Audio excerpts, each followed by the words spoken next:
Vic, huwag ka magbiro niyan. Baka pumutok yan. Hindi ako nagbibiro, Nate. Talagang ipuputok ito. Pati ba naman ikaw, Vic? At bakit? Ano ang akala? Ginawa mo akong parang bibi.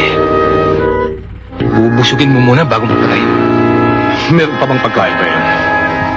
Kagaya ka rin ng iyong aso. Nagtiwala sa akin. Pulis ka pa naman, Vic. Ano kung pulis? Ano akala mo sa akin?